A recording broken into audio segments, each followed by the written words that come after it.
don't see them. For the most part, though, I will say they're not evil here. No, not at all. They, mischievous. Yeah, when stuff gets misplaced, yeah. Mischievous sometimes, but they're not trying to cause anyone harm, or none of us. And it's a good coexistence, I think. I do too. That we've got going on here. I had somebody ask me if I was afraid to sleep in the building by myself because I do it so often. And I'm really not. I'm not afraid to sleep in this building. There's places in the building I will not sleep. Right. Because I am very uncomfortable. But that's the 3rd floor. I wouldn't sleep there, and I would not sleep in that bottom floor cell block. Absolutely not. Because I just know they're always there, and I feel like I'd be overstepping, or like they'd be looming over me or something. You know what I mean? Like I shouldn't be there sleeping all night. Right. You know, so I will not sleep in those areas. But well, speaking of like sleeping, yeah. I mean, I know I've ran my recorder throughout the night, and I've heard plenty of voices, and yeah, I was sleeping down on the 1st floor by myself. And I don't know, it was probably 4 or 5 in the morning, and we had been up all night, like 3 o'clock in the morning, and I was exhausted, and I woke up to hearing a man, like, yelling at me, but I was so tired, I just rolled over and told him to leave me alone, and I went back to sleep. I wasn't even scared at that point. I was irritated because he was trying to wake me up. And you hadn't been to bed long. No, I was tired.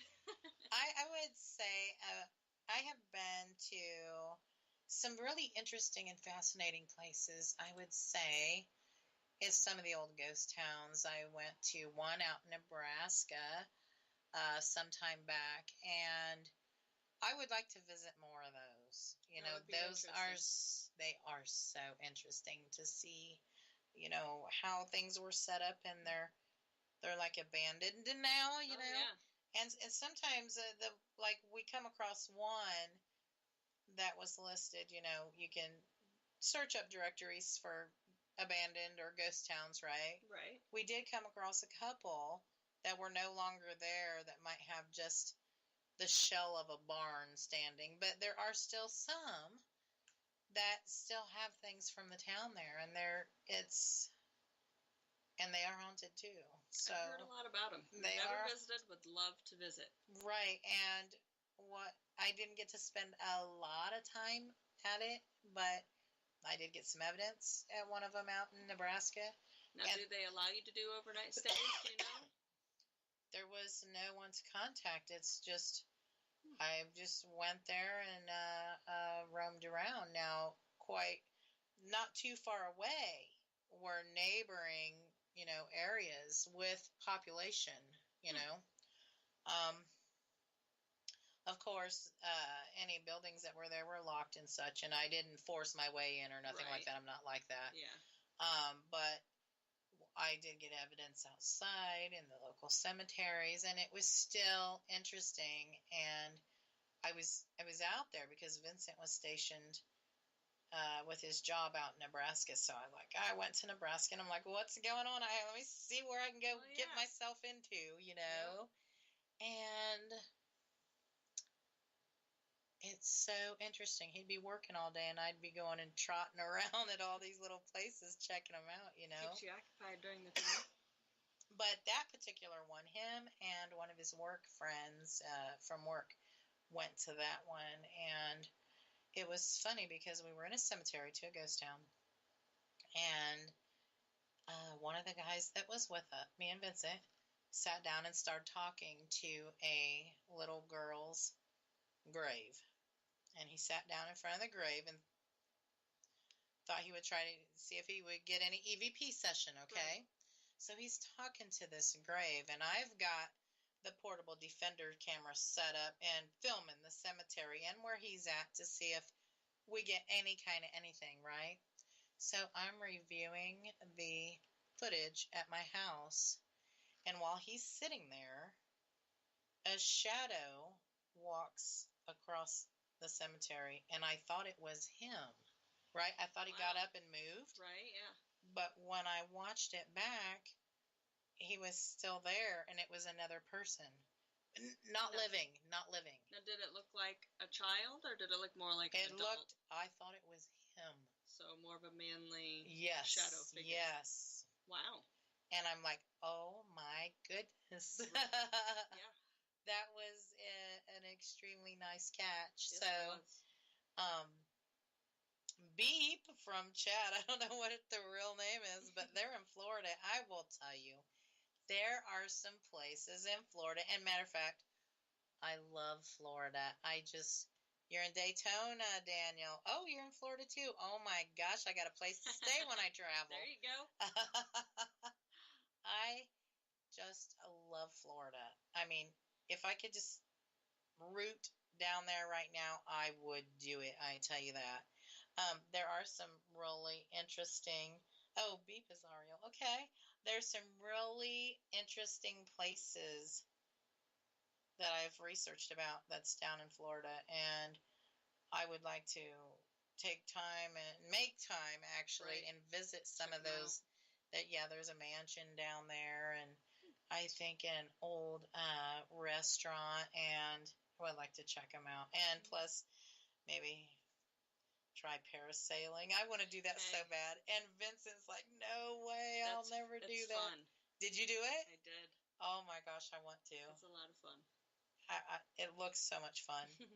So, and not only that, there's places all over the United States that's still on my bucket list to go check out, I've barely touched any on my bucket list, so I'm excited to get started on that. Yes.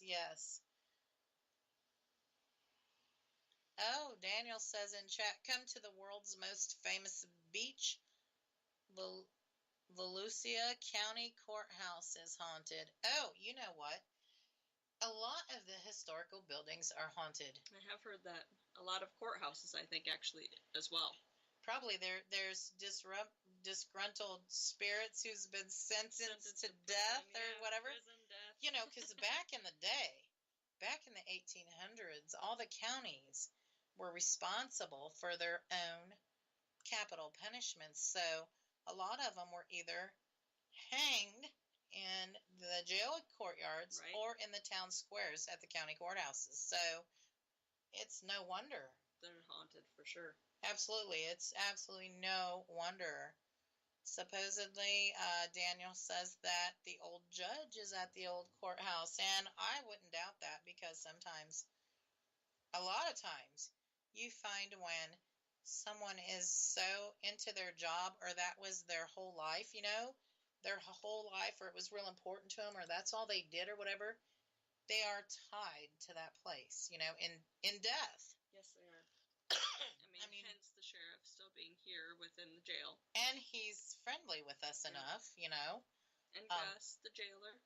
Yeah, and they are okay, but they're here. And that was his job too, Gus. And Sheriff Keeler was the longest reigning sheriff here. That was mainly his whole career. But that's what I'm coming to find.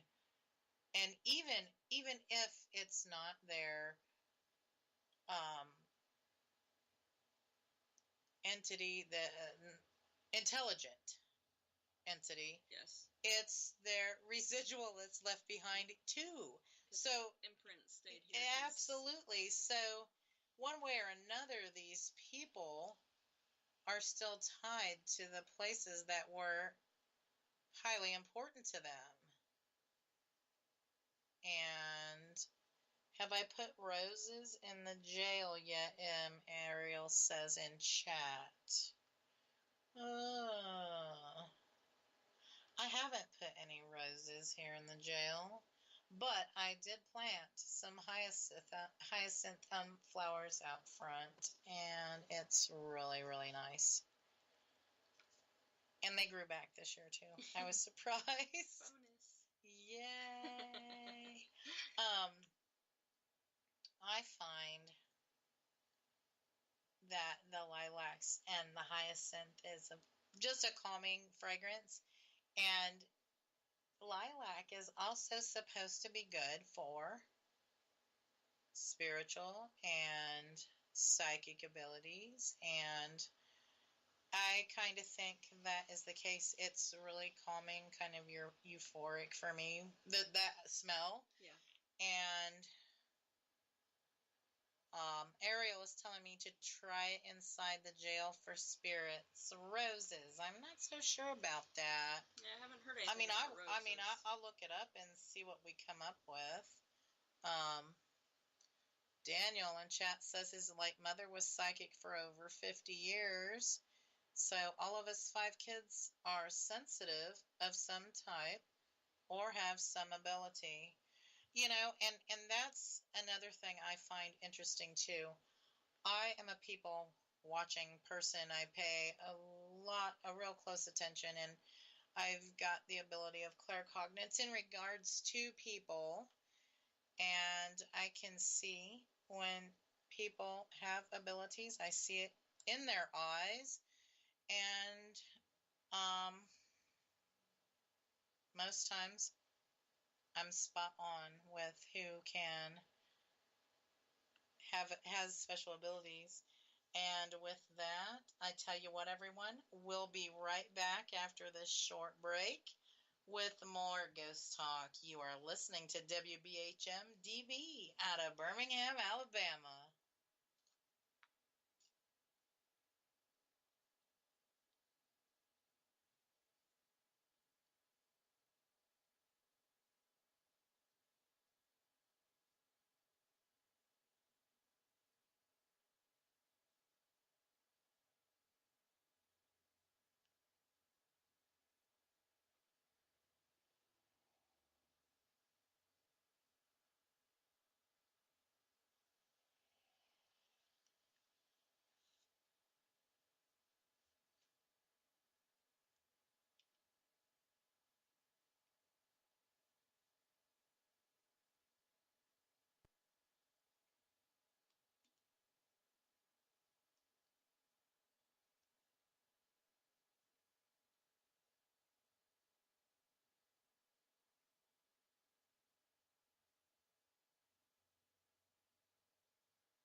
It is 45 minutes past the hour. Welcome back to Ghost Talk Radio with me, Shelly Robertson, as your host.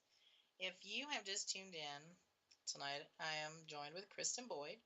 We've been discussing some personal experiences, and we invite everyone to share your experiences with us in our live chat at wbhm-db.com. Be sure to post any questions you have for us in all capital letters. And we've been talking about stuff here at the jail and some experiences we've had at other places. And it's kind of like when we ended the show, we were talking about people with abilities. And I don't know what it is, but it seems like I just see it in people's eyes. It clicks with me. I don't know how it happens or I know you did that with me when you met me. Yeah, and Garrett at the last hunt, I was like, hold up, wait. I mean, I know you shocked him. I seen it. He looked at me and he was like, how did you know that? Yeah. I'm like, it just comes to me, okay? I also have noticed, and I don't know, Daniel, you might want to say